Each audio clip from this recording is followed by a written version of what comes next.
მოგესალმებით, თითოეულ თქვენთან გასულყმესი მადლობთ, რომ გამოწერილდებთ ჩემი არხი, იმისთვის რომ ლაიქებთ და აკომენტარებთ, ვინც არ მიცემთ გაგეცნობით, მე ვარ კატო. რამოდენიმე წუთს წაგართმევთ, დღეს გავაკეთე გაშლა, როგორც ცხოვრობს პარტნიორი, ანუ წასული პარტნიორი დღესდღეობით. და იყო იქ გამიხმაურება, ესეთი რომ რას გავაკეთებდი, ანუ გამოსავალი რა არის და ერთ-ერთმა ადამიანმა იკითხა, რომ თქვენ როგორ მოიქცეოდით ამ სიტუაციაში, როდესაც ადამიანი წასულია მეუღლესთან, ვთქვათ, და იქიდან ნოსტალგიით ცხოვრობს, ну როგორც ამოვიკითხე, იმედია სწორად ამოვიკითხე ყველაფერი, ხო? დავიწყებ იქიდან, რომ ზოგადად ცოტა რთული სიტუაცია არის, როდესაც ადამიანს, ანუ როცა სამკუთხედ სიტუაციაში ხარ, ეს არ არის მარტივი სიტუაცია და ეს არ არის რაღაცა ადვილი, გასაკეთებელი და გადასადგმელი ნაბიჯი. ხა შეიძლება ესეთი მომენტი იყოს, რომ ძალიან ბევრი ადამიანმა გამკითხოს კიდევაც, განსაკუთრებით მეუღლეებმა, იმ მხრივ რომ ვიტყვი ესეთ რაღაცას. როდესაც მესამე ადამიანი ჩდება ურთიერთობაში, ну არ არის ახლა გამონაკლისებიც არის ნამდვილად არიან ისეთი ადამიანები რომ რაც არ უნდა გაუკეთო და როგორც არ უნდა გაუკეთო და სულ რომ იმ ადამიანის რა ვიცი თითო გამოხედვაზე თითისწორებზე იაროთ არიან ეგეთი ადამიანები სულით არიან ეგეთები რომ მათ უნდა ვთქვათ უღალატონ ან წავიდნენ ან სხვასთან ეძებონ რა ოღონდ თვითონაც არიციან მაგრამ უმეტეს შემთხვევაში სადღაც ალბათ ვიტყოდი რომ 70% ვთქვათ, თუნდაც 50% ვთქვათ, ჰაერიდან არავინ არ ჩდება, ხვდებით? ანუ თუ ადამიანს უკვე ბზარი არ აქვს, მესამე რატო ჩდება, ხო? ანუ ესე ჰაერიდან ხო არ მოდის ეს მესამე ადამიანია რა. ეს არის მდგომარეობა, როდესაც ადამიანს აკლია სულიერი სიმშვიდე, სულიერი მდგომარეობა, ხო? და ამიტომ ჩდება მესამე პირები. ამიტომ ხდება, რომ ვიღაცასთან ეძებენ რაღაცას საყრდენს, ვიღაცასთან ეძებენ რაღაცა იმ ნიუანსებს, რომელიც ხშირად არის ხოლმე, რომ აი ძალიან ბევრს ყოფილა შემთხვევები, რომ აი ლანძღავენ და ასე შემდეგ. კი, მე მესმის, რომ როდესაც ადამიანი გაიგებს, რომ მყავს მეუღლე, ნამდვილად უნდა გავიდეს გვერდზე და არ უნდა შევიდეს ესეთ ურთიერთობაში. მაგასაც გეთანხმებით და არის ეს ისეთი მომენტი, როდესაც ვთქვათ, ის კი ეძებს რაღაცა სიმშვიდეს და საყრდენს, მაგრამ ჩვენი თავის უნდა დავაყენოთ, ვთქვათ, მეუღლის მდგომარეობაზე, ვთქვათ, ვინც მეგობარი ქალბატონი არის და წარმოიდგინოს, რომ მას რო ქონოდა ესეთი სიტუაცია, როგორ მოეწონებოდა მისი მეუღლე, რომ ვიღაცას ეძებდეს, ხო? მაგრამ ჰაერიდან არაფერი არ ხდება და არაფერი არ ჩდება. რაც შეეხება იმას, რომ მე როგორ მოვიქცეოდი, ორი მხარეა, ხო? თუ მე ვიქნებოდი პარტნიორი, მეგობარი ქალბატონი, რა თქმა უნდა გავუშვებდი ადამიანს, იმიტომ რომ გადაეწყვიტა მას, ხო? ანუ მე სანამ გავუშვებდი, მანამდე დაველაპარაკებოდი, ავუხსნედი სიტუაციას, დავალაგებინებდი, ანუ ვეცდებოდი, რომ გამეაზრებინებინა ამ ადამიანისთვის რა და როგორ და რანაირად, მაგრამ თუ გადაწყვეტილება მისი იქნებოდა, რა თქმა უნდა გავუშვებდი და რა თქმა უნდა წასულიყო მეუღლესთან, ხო?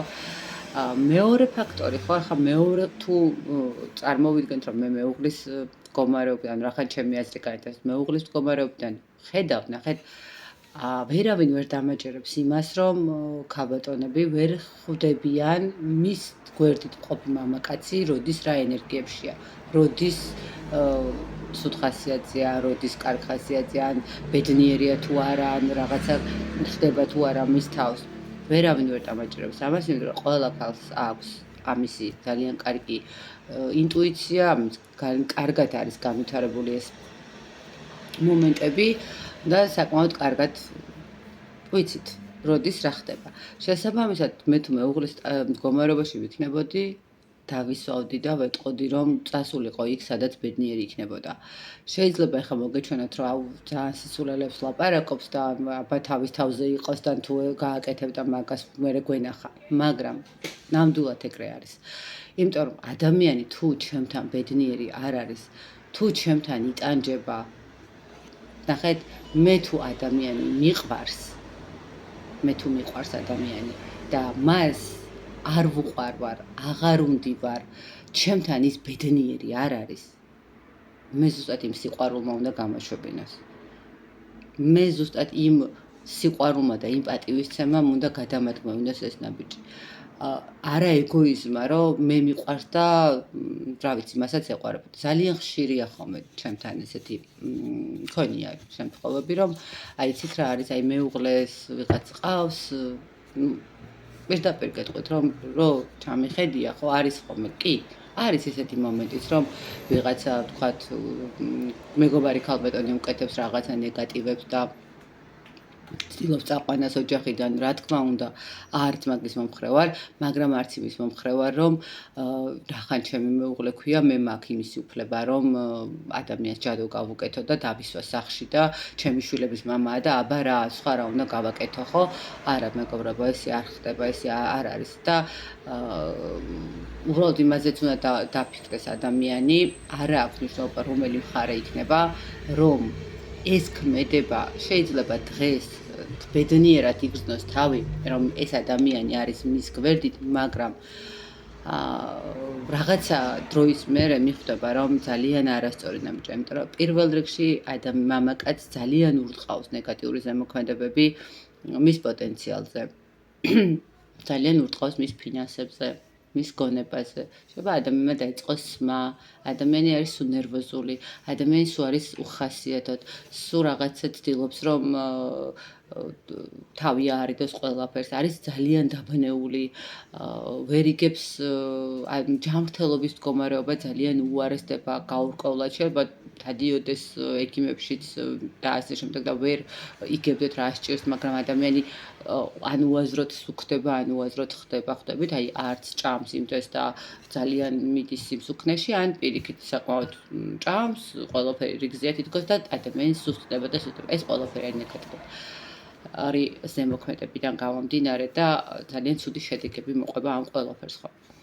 პლუს მაგას არის ის მომენტი, რომ ხა არის ესეთი გამონათქვამი, პაპის ნაჭამატყებელმა შვილიშვილს მოჭრებულებები. ნუ ფიქრობთ იმას, ქალბატონები თუ მამაკაცები არ აქვს მნიშვნელობა, ვინც აკეთებს ნეგატიურ ზემოქმედებას ადამიანზე. ნუ ფიქრობთ ან იმედი მაქვს, რომ ჩემთან ეს არ არის, რომ ყველა იცის, რომ მე ძალიან კატეგორიულად წინააღმდეგი ვარ ამ ყველაფრის, მაგრამ საჯაროა ხო ეს ვიდეო და შეიძლება სხვებსაც შეხვდეს და ამიტომ ბოდიშით რომ ესეთი რაღაცა და ესეთი მიმართვა მაქვს. მაგრამ არავინ არ იფიქროს ის, რომ ეს უკვალოდ არ რჩება. შეიძლება თქვენზე არ იმოქმედოს. თქვენ არაფერი შეგეხოთ, მაგრამ თქვენი შვილების ცხოვრება არ იქნება დალაგებული. ყოველთვის იქნება რაღაცა ის ნიუანსები აწიწილი მდგომარეობა. არა, გოგო იქნება, ბიჭი იქნება, რა თქვენი შვილიშვილების. ანუ ნახეთ, ხშირად არის ხოლმე რომ ჩემთან მოსულან და აი რა მჭირს, რა მოხდა, თქვათ რა ვიცი, ვერავეწყე, ვერ დავალაგე, ავერც პირადი, მე 5 ცოლი მყავს, მე 4-ად გავთხოვდი და მსგავსი რაღაცები, მაგრამ ვერაფერი ვერ გავიგე ხო, ან ფინანსებში არ მიმართლებს, ცხოვრებას ვერ ვალაგებ, ადამიანები, აი გაურკვევლად ცუდად გძობს თუ თავს, თუ დაღლილი ვარ, სუსტად ვარ და რომ გადამიხედია სიტუაციისთვის, ძალიან ბოჭო ყოფილა, რომ მინახია, რომ ეპია ბაბუისგან, რაღაცა მშობლებისგან, რაღაც ისეთი ნამოქმედარი, რომელიც სამწუხაროდ მერე შვილები იმკიან ამ ყველაფერს.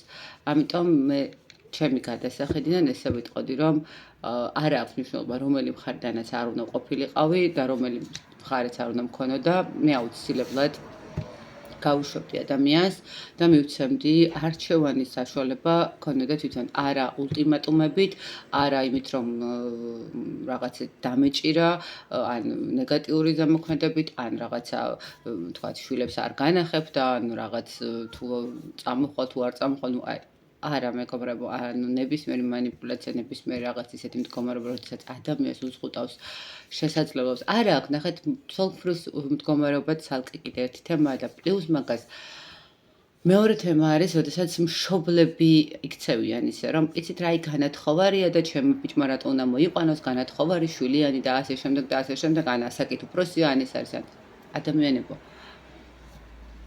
მანდ უნდა იცხოვრონ ერთად. თქვენ არ ცხოვრობთ, მშობლებო. იმ გოგოსთან თუ იმ ბიჭთან უნდა იყოს ის ადამიანი, რომელიც არჩევას აკეთებს.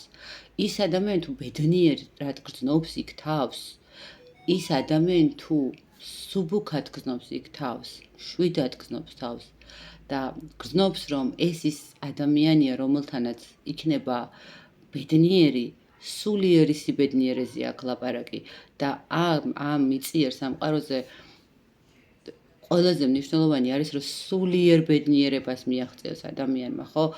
სულიერად იყოს სიმშვიდეში და არ არის მატერიალური რაღაცები, არ არის ბედნიერება. ბედნიერება არის ის რომ საყვარელი ადამიანი ყავს გვერდით. ბედნიერება ის რომ თვალს რომ გაახელ და გაიღვიძებ შენს გვერდით არის ის ადამიანი რომელიც გეძვირფასება, რომელიც სუნთქვა შენთვის ჰაერივით მნიშვნელოვანია, ხო? ამიტომ არ შეიძლება ჩარევა, არ შეიძლება ესე ზეწოლა შვილებზე, არანაირად არ შეიძლება. და კიდევ ეს მეორე ის იყო რომ აი თქვენ ან როგორ უნდა ვუშველოთ ამ ყველაფერსო, მე ვიტყოდი რომ ჩემი გადასახედიდან ყველაზე ესეთი რამ რაც შეიძლება გააკეთოს ადამიანმა, ეს არის წმენდის რიტუალები. როცა ადამიანს თქვათ გონებას უხსნიან, ხო? ანუ ნეგატიური ზემოქმედებიდან ხსნიან, რომელიც არ აძლევს საშუალებას, რომ ეზროვნოს, იფიქროს, მიიღოს გადაწყვეტილება და ასე შემდეგ, ხო? ანუ წმენდის რიტუალები, ეს არის ყველაზე კარგი რამ და რა თქმა უნდა, წმენდის რიტუალების შემდეგ დამცავ რომ კვლავ არ განმეორდეს და ადამიანს საღი გონება შეუნარჩუნდეს. ამითი ხდება დახმარება მსგავს სიტუაციებში, მე ესე ვუყურებ და ესე ვფიქრობ.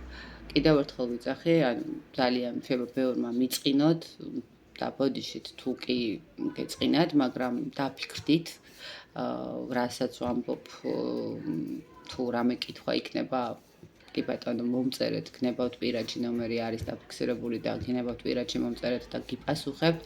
აბსოლუტურად ყველას რატო ვფიქრობ ესე და როგორ რა არის ხო ამ ყველაფრის ფიქრის მდგომარეობა.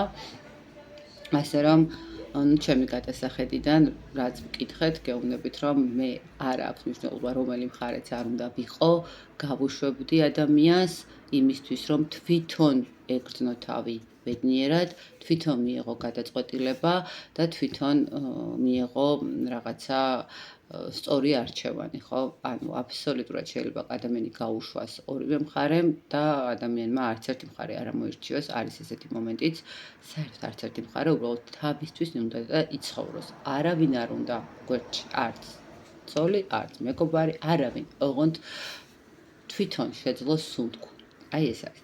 და მოდით ახლა რახან ეს კითხვა იყო, მაშინ ესე გავაკეთოთ, დავიხმარ კაროსაც და ვნახოთ სამყარო როგორ ხედავს აი ესეთ სიტუაციაში რა უნდა გააკეთოს ადამიანს. მდგომარეობაში, როდესაც ადამიანი არის გაუსაძლეს სიტუაციაში, როდესაც ადამიანი არის ცუდ მდგომარეობაში, როგორ უნდა მოიქცეს, ხო? როგორ უნდა დაეხმაროს და უშველოს. ნახოთ, როგორ უნდა დაეხმაროს და უშველოს. უნდა დაეხმაროს და უშველოს რითი. ეს არის სიკვდილის არკანი, ხო? სიკვდილის არკანი არ ნიშნავს, რომ ადამიანმა მოვკლათ, ეს არის ის მდგომარეობა, როდესაც ადამიანმა უნდა მიეცეს საშუალება, რომ განიცადოს ტრანსფორმაცია. განიცადოს ტრანსფორმაცია რაც ნიშნავს, ხო? ანუ დაასრულოს ერთი მდგომარეობა იმისთვის, რომ მეორე მდგომარეობაში გადავიდეს. ანუ ადამიანს უნდა მივცეთ იმის საშუალება, რომ შეძლოს ზუსტად გაშვება. ნახეთ, ადამიანს უნდა მივცეთ არჩევანის საშუალება, ნახეთ, არჩევანის საშუალება ის კი არა რომ ან მე ან ის და არჩევანის წინაშე ულტიმატუმებით დაყენება, არამედ თავისუფლება და თვითონ გადაწყვეტოს სად უნდა, თვითონ გადაწყვეტოს რა ხრივ უნდა რომ იყოს, ხო? თქვენ ანუ მეუღლესთან, მშობლებთან, მეგობარ ქალბატონთან თუ საერთოდ მარტო, ხო? როგორ უნდა დავეხმაროთ? რა თქმა უნდა, აი რაც თქვი ზუსტად ის არის, უნდა მივცეთ, უნდა მივცეთ ის იარაღი, ხო? ის რჩევა ის საუბარი, რომელიც ადამიანს მისცემს და დაუბრუნებს თავის აზრს, ხო? ანუ აქ შეიძლება ითქვას, რომ იყოს ის მომენტიც, როდესაც ადამიანს თქვათ, აი რაც თქვი, რომ თქვენ წმენდის რიტუალები, ანუ ვიმუშაოთ იმაზე, რომ ადამიანს გაიხსნეს ხელფეხი იმისთვის, რომ იმოქმედოს. გაიხსნას ის გზები, რომლითაც თვითონ მიიღებს გადაწყვეტილებას, ხო? ანუ თვითონ დაინახოს ის შანსები, ის მდგომარეობა, რომელიც მისცემს საშუალებას სწორი მიმართულებით წავიდეს და გაიმარჯვოს იმ მდგომარეობაზე, რასაც ქვია ტკივილები, რასაც ქვია სულიერი განცდები და რასაც ქვია აი რაღაც გაურკვეველი სურვილები, ხო? ანუ რას ვიზავდით? ადამიანს გავხსნით და გავუშვებდით სამყაროც იგივეს გეუბნებათ, ანუ მანიპულატორული მდგომარეობიდან გავიდეს ადამიანი, ხო? ადამიანს უნდა მიეცეს საშუალება, რომ ეს არა აქვს მნიშვნელობა, ვინც არ უნდა იყოს, არავის არ აქვს ითამაშოს ადამიანის სულით. არავის არ აქვს იმისი უფლება, რომ ღმერთის ქმნილება როგორც მარიონეტი ისე ათამაშოს და ისე ატრიალოს. არც ქალს და არც კაცს. აბსოლუტურად არავის არ აქვს ამისი უფლება.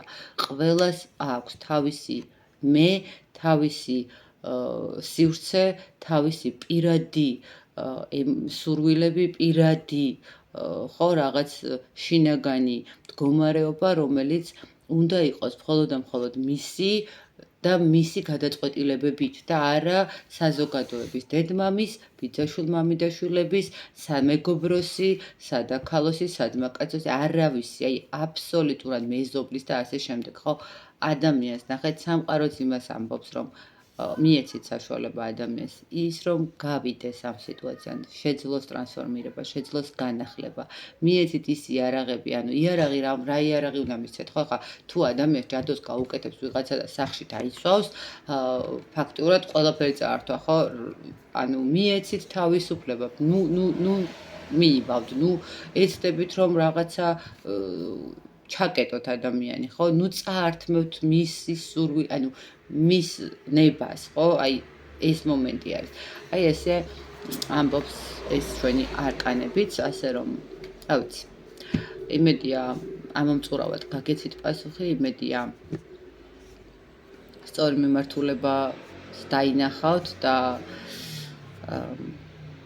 სწორად მიიღებთ, რასაც ვამბობ და როგორც ვამბობ, დარწმუნებული ვარ, ვინც მე მისმენს, საკმაოდ კარგად ფიქრობს და აანალიზებს და ზუსტად ვიცი, იმიტომ რომ ხშირი კომუნიკაცია მაქვს და ძალიან კარგი ადამიანები და მართლაც რომ ჩამოყალიბებული ადამიანებთან მაქვს ხოლმე კავშირი, ვინც მიკავშირდება YouTube-დან და მიყვარს ხოლმე რომ ესეთ ადამიანებს, ესეთ სულიერად განვითარებულ ადამიანებს რატო აქვთ რაღაცა პატარა პრობლემები ხოლმე, მაგრამ ნუ ეს ხდება სამწუხაროდ ჩვენ და ესეც არის ხოლმე ისე რომ დიდი მადლობა თითოეულ თქვენთაგანს იმისთვის რომ უყურებთ ჩემ არხს, იმისთვის რომ მეხმიანებით, იმისთვის რომ გაინტერესებთ ჩემი აზრით, პირადი ჩემი აზრი, არა მარტო თქვათ ტაროსი და სამყაროსი და მადლობა იმ სითბოსთვის, რასაც თქვენი კომენტარებით და თქვენი ჩემთან კომუნიკაციით, თუნდაც პირად სივრცეში აკეთებთ და მადლობთ ხოლმე აი ძალიან დიდი სითბოს. დროებით.